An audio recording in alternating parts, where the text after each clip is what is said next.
The crystal chandelier glimmered above our family's elegantly set table, casting intricate shadows that danced across the pristine tablecloth. The ambience at this upscale restaurant was nothing short of luxurious, yet the atmosphere around our table was far from refined. I sat quietly, dressed in my vintage blazer paired with paint-stained jeans, an outfit that perfectly reflected my artistic soul.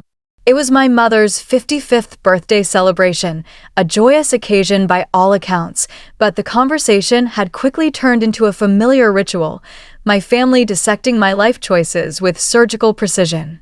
I'm Natalie Morrison, a 31-year-old artist who dared to choose creativity over convention, a decision that had branded me as the family's black sheep. To them, I was the daughter, still figuring things out, a phrase they wielded like a gentle but pointed jab.as. The clinking of silverware filled the air. My sister-in-law, Jessica, spoke up with a saccharine smile. "So, Natalie," she began, slicing into her perfectly plated salmon, "are you still dabbling in that pottery thing?" Her tone dripped with condescension, though she masked it as curiosity. "Sculpture," I corrected softly, taking a measured sip of water. The wine, according to the concerned glances I'd been receiving, was apparently too expensive for my artist's budget. My older brother, Derek, the family's golden child, leaned back in his chair, his signature smirk firmly in place. He'd built a thriving accounting firm and never missed an opportunity to remind everyone of his success. "Still playing with crayons, Natalie?" he teased, his laughter loud enough to draw curious glances from nearby tables. "When are you going to grow up and get a real job?" My mother reached over to pat my hand, her gesture sympathetic, but her eyes betraying a familiar disappointment. "Darling," she said gently, "you know we support your little hobby, but wouldn't you be happier with some stability? Derek knows several firms that would hire you in a heartbeat." I took a deep breath, keeping my voice steady. "Art isn't a hobby, Mom. It's my career." My father scoffed, adjusting the expensive watch on his wrist, a subtle flex of his status. "A career, Natalie? You're 31 years old. When are you going to stop chasing this fantasy and join the real world?" Jessica nodded, her expression one of sage concern. "We're just worried about you, living in that questionable warehouse district, driving that old, paint-splattered van. It can't be safe, and it certainly isn't profitable." Derek chimed in with a chuckle. "What did you make last year, Natalie? 5,000? Maybe 10? I offered a polite smile and said nothing. They had no idea about the private sales I'd secured, the international collectors who sought my work, or the gallery showings in prestigious venues in New York and London. I'd learned long ago that sharing my successes with this family only led to dismissive comments or thinly veiled requests for loans they'd never repay. My mother pressed on, her tone earnest but misguided. "There's still time to change direction, sweetheart. You were so talented with numbers in school. Derek says his firm is expanding, embracing the innovations of the 21st century." I couldn't resist a quiet quip. "Hopefully." Derek's face reddened at the jab. "My firm," he declared, "is one of the most successful in the state. We handle accounts worth millions." I nodded calmly. "I'm sure you do." My father's voice took on the lecturing tone I remembered from childhood. "The Morrison name means something in this city," he said proudly. "Your great-grandfather built our family's reputation on solid business principles, hard work, practical choices, and real value." I thought about the sculpture I'd completed just last week, a piece that had already sold to a private collector for more than Derek's annual salary. I thought about the commission pieces waiting in my studio, each valued at sums that dwarfed the revenue of this very restaurant. I thought about the gallery in Chelsea that had been courting me for months, eager to showcase my work. "You could still make something of yourself," Jessica added, her tone suggesting she believed she was being encouraging. "It's not too late to start over." Derek checked his Rolex with an ostentatious flourish. "Speaking of making something, I just closed a deal with Morrison Industries, the biggest client we've ever landed. Maybe you've heard of them, Natalie. They're kind of a big deal." I nearly choked on my water, suppressing a laugh. Morrison Industries was one of my most significant clients, though they had no idea Derek was my brother. For 6 months, I'd been crafting a series of sculptures for their headquarters, each piece commissioned for sums that far exceeded Derek's entire annual revenue. Never heard of them, I lied smoothly, keeping my expression neutral. Well, you wouldn't move in those circles, Derek replied, his tone dripping with condescension. Their CEO, Alexander Morrison, is a tech billionaire, Forbes list, successful people. The irony was almost too perfect. Alexander Morrison and I had been exchanging ideas about art and philosophy for months. He'd become not just a client, but a confidant, someone who appreciated the depth of my work. He had no clue I was related to his new accountant. I'm sure he's very impressed with your services, I said carefully, keeping my amusement in check. My mother leaned forward, her voice taking on a conspiratorial whisper. Derek, didn't you say Mr. Morrison is single? Maybe he'd be interested in meeting Natalie. A successful man like that might be just what she needs to get her life on track. I nearly burst out laughing. Alexander and I had dinner plans for the following week, a fact that would have shocked my family to their core.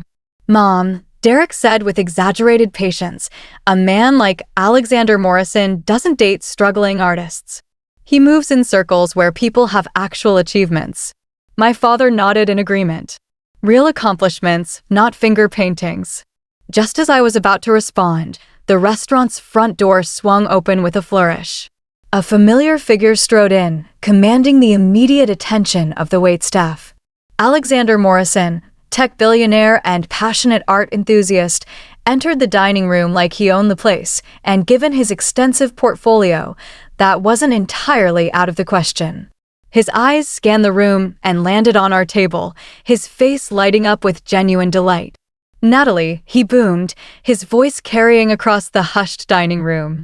My favorite artist. Every head in the restaurant turned to stare. The maitre d' practically materialized at Alexander's side, bowing and scraping as he guided the billionaire toward our table. My family sat frozen, forks suspended in midair, as one of the most powerful men in the city approached us with unmistakable familiarity. Alexander reached our table and, without hesitation, leaned down to kiss my cheek in a warm, European-style greeting. I was hoping I'd run into you, he said, his voice rich with enthusiasm. Are you ready to discuss that $50 million commission we talked about? Derek's fork clattered loudly onto his plate, the sound echoing in the suddenly silent restaurant. Alexander, I said warmly, standing to greet him properly. What a lovely surprise. I'm just having a birthday lunch with my family.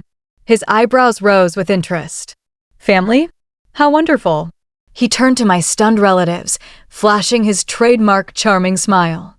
I'm Alexander Morrison. Natalie's been working on the most extraordinary sculpture series for my headquarters. Absolutely revolutionary work. My mother's mouth opened and closed like a fish gasping for air. My father had gone completely pale, his usual confidence nowhere to be seen. Jessica looked as though she might faint from the shock. Derek, ever the opportunist, recovered first and shot to his feet. Mr. Morrison. Derek Morrison, Morrison Accounting. We spoke yesterday about your quarterly reports. Alexander glanced at Derek with mild curiosity. Yes, the accountant. Small world. He turned back to me, his preference clear. Natalie, I've been thinking about our conversation regarding the Tokyo installation. The Cultural Ministry is absolutely thrilled. My mother whispered, Tokyo. My father croaked, 50 million? Alexander continued, clearly enjoying the moment. The Mori Art Museum is hosting a retrospective of Natalie's work next spring. You must be incredibly proud of your daughter's international recognition. The silence at our table was deafening, broken only by the whispers and pointing from other diners, some of whom had pulled out their phones to record the interaction. Perhaps I could join you for a moment, Alexander said, already signaling the waiter for an extra chair. I never pass up the chance to meet the family of someone so talented. As he settled into his seat, I caught Derek's eye. My brother looked as though he'd seen a ghost. The same brother who had mocked my crayons just minutes earlier was now sitting across from a man discussing my $50 million commission.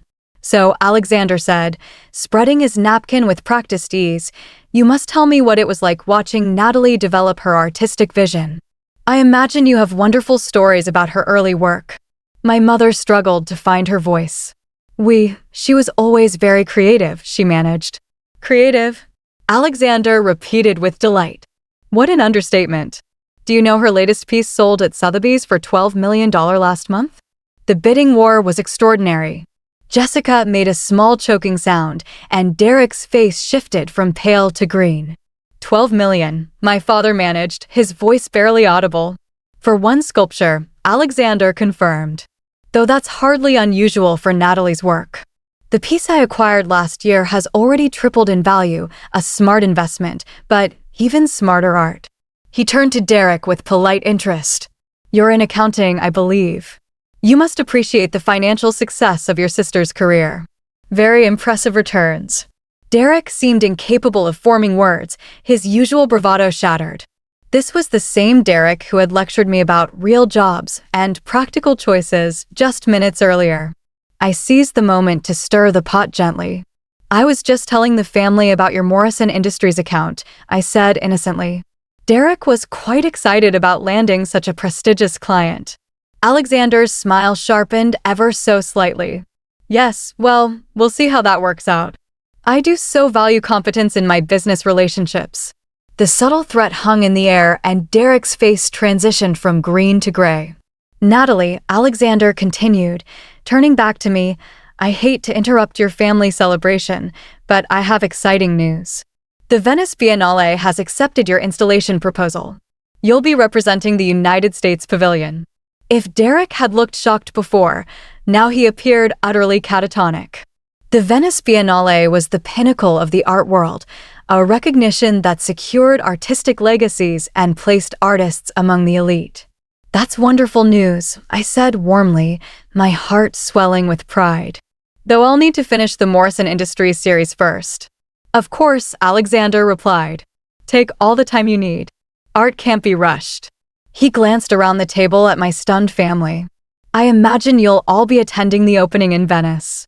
It's quite the honor to have a family member selected for such a prestigious exhibition. My mother nodded frantically, though it was clear she had no idea what the Venice Biennale entailed. Alexander's phone buzzed discreetly, and he sighed. I'm afraid I need to take this call. European markets, you understand. He stood, kissing my cheek once more. Dinner Thursday. I'll have my assistant make reservations at Le Bernardin. Perfect, I agreed. Alexander shook hands around the table, pausing at Derek. Pleasure meeting you all. Derek, I look forward to reviewing those quarterly reports. Accuracy is so important in financial matters, wouldn't you agree?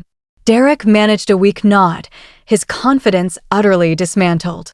After Alexander left, trailed by restaurant staff and lingering stares, our table fell into a stunned silence. The waiter approached cautiously to refill our water glasses, clearly aware that something monumental had just occurred. Finally, my mother found her voice. Natalie, $50 million for one commission? For a series of 7 large-scale installations, I clarified. It's a 3-year project that will transform Morrison Industries headquarters into a cultural landmark. And there are other commissions, too. The art world can be surprisingly lucrative when you reach a certain level. My father asked weakly, Venice Biennale? Think of it as the World Cup of Contemporary Art, I explained. Very selective, very prestigious. Jessica stared at me as though seeing me for the first time. You're famous in art circles? Yes, I replied matter-of-factly. I've been featured in Art News, Our Forum, and the New York Times art section. My work is in several major museum collections. Derek finally spoke, his voice barely above a whisper. Why didn't you tell us? I considered the question carefully, choosing my words with precision. Would you have believed me, Derek? Or would you have accused me of fantasizing again? I tried to share my successes early on. Remember my first gallery showing? You all missed it because you were at your golf tournament. When I sold my first piece for 6 figures, Dad called it a fluke. When the Times reviewed my exhibition, Mom hoped I wasn't getting a big head about my little hobby. They had the grace to look ashamed, their earlier confidence replaced by discomfort. That warehouse loft you're so concerned about? I continued. I own the entire building. It's worth about $8 million. That unsafe van? It's custom designed for transporting valuable artwork and cost more than Derek's BMW. Derek winced visibly. I don't live the way I do because I can't afford better, I said. I live this way because it suits my work and my values. I don't need a suburban mansion to prove my worth. My mother reached across the table, her eyes glistening. Sweetheart, we had no idea. You had no idea because you never asked, I replied gently but firmly. You never showed interest in my work, never attended my exhibitions, never bothered to learn about contemporary art or what I was building. My father cleared his throat, his discomfort palpable. We thought we were being realistic, practical. You thought you were being superior, I corrected, my voice steady but kind. There's a difference. The waiter approached with dessert menus, but the mood at our table had shifted irrevocably. My family was looking at me with new eyes, recalculating every assumption they'd made about my life. Jessica hesitated before speaking. The commission Alexander mentioned, $50 million? For a series of 7 installations, I confirmed. It's a transformative project, and Alexander is one of the most knowledgeable art collectors I've ever met. We share similar aesthetic philosophies. Derek finally found his voice. Natalie, I owe you an apology. We all do. I studied his face, searching for genuine remorse rather than damage control. Do you, Derek? Or are you just realizing that insulting me might jeopardize your relationship with your biggest client? His face flushed red, but he didn't deny it. That's not. I mean, it's exactly what you mean, I said calmly. And that's fine. Business is business. But let's not pretend this is about families suddenly realizing they were wrong. This is about social and financial calculation. My mother looked stricken. That's not fair, Natalie. We love you. I know you love me, Mom, I said softly. But you don't respect me. There's a difference. I signaled the waiter for the check, ready to bring this chapter to a close. Alexander was right about one thing, I said. First impressions matter in the professional world, and you've all made very clear impressions about what you think of my profession. My father's voice was tentative. Where are you going? Back to my studio, I replied. I have a $50 million commission to work on. Derek grabbed my arm, his voice desperate. Natalie, please. Can't we start over? I looked at his hand on my sleeve, then met his eyes. Derek, you've spent years mocking my career, my lifestyle, my choices. Now that you've discovered I'm financially successful, you want to start over. Do you see the problem with that? He released my arm, looking genuinely confused. You don't want to start over because you realize you were wrong about art or because you understand my passion, I continued. You want to start over because you're afraid I'll cost you your biggest client. The truth hung heavy between us, undeniable. I pulled out my wallet and placed enough cash on the table to cover the entire bill, plus a generous tip. Happy birthday, Mom, I said warmly. I hope you have a lovely rest of your celebration. As I walked toward the door, I could hear the urgent, whispered conversations starting behind me, damage control, recalculations, new strategies for dealing with the family member who had just revealed herself to be worth more than all of them combined. Outside, I sat in my paint-splattered van for a moment, letting the irony of the situation wash over me. For years, they had pitted me, dismissed me. Now, they might fear me. But neither reaction had anything to do with who I was as a person, as an artist, as someone who had built a life on passion and perseverance. My phone buzzed with a text from Alexander. Hope I didn't cause any family drama. Your brother seemed surprised. I smiled and typed back, only the good kind of drama. Thank you for the perfect timing. Lunch Thursday to discuss the Tokyo details. Absolutely, he replied.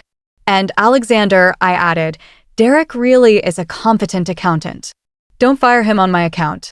Generous of you, he responded. See you Thursday. I started the van and headed back to my studio, where 7 partially completed sculptures awaited my attention, $50 million worth of art that would outlast any family drama, any social calculation, any fleeting shift in their perception of my worth. I pulled into my warehouse district, past the vibrant community of converted lofts and artist studios, into the loading bay of my building. $8 million of prime real estate purchased with the proceeds of my so-called finger paintings.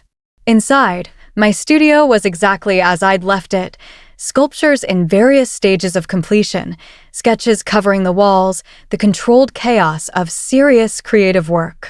This was my sanctuary, my real world, not the one my family had tried to force me into. My phone rang, Derek's number flashing on the screen. I let it go to voicemail. Some bridges, once burned, can't be rebuilt with sudden declarations of support or belated recognition. My family would need to decide whether they could respect me for who I'd always been, not just for what they'd discovered I was worth. 3 months later, I stood in the Morrison Industries headquarters, watching as the final installation of my sculpture series was carefully positioned in the main atrium. The project had exceeded even Alexander's lofty expectations, drawing art critics, collectors, and enthusiasts from around the world to witness the transformation of a corporate space into a cultural landmark. "Extraordinary," Alexander murmured, standing beside me as we observed the installation team make final adjustments. "You've created something that will inspire people for generations."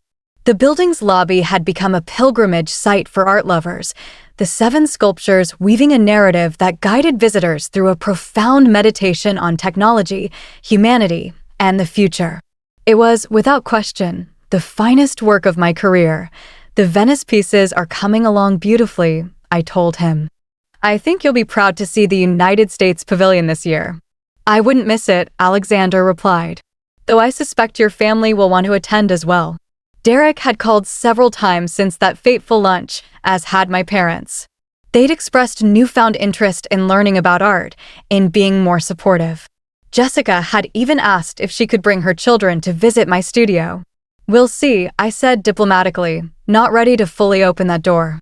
"You're being generous, considering how they treated you," Alexander observed. "I'm being practical," I corrected with a smile. Holding grudges takes energy I'd rather spend on creating. As we watched visitors experience the installations, I felt a deep satisfaction that transcended money or recognition. This, watching people connect with art in a way that expanded their understanding of the world, was why I had chosen this path. My phone buzzed with a text from Derek. "Saw the piece in the Times about the Morrison installations. Mom wants to know if you'd like to have dinner this Sunday. No agenda, just family." I considered the invitation. My family had learned an expensive lesson about assumptions and respect. Whether they'd learned it permanently remained to be seen, but Alexander was right. The work was what mattered. "Everything else would sort itself out." I typed back, "Sunday works. But I choose the restaurant this time." After all, if we were to rebuild our relationship, it would be on my terms, in a place that appreciated true artistry. Some victories aren't about proving others wrong. They're about proving yourself right and having the grace to share that success with those who are finally ready to understand what they've been missing all along. As I turned back to my sculptures, I knew that my journey as an artist was far from over. The Venice Biennale awaited, new commissions beckoned, and my studio was alive with the promise of creation. This was my world, built on passion, resilience, and an unwavering commitment to my craft. Please feel free to comment below if you liked this. Remember to like and subscribers for more.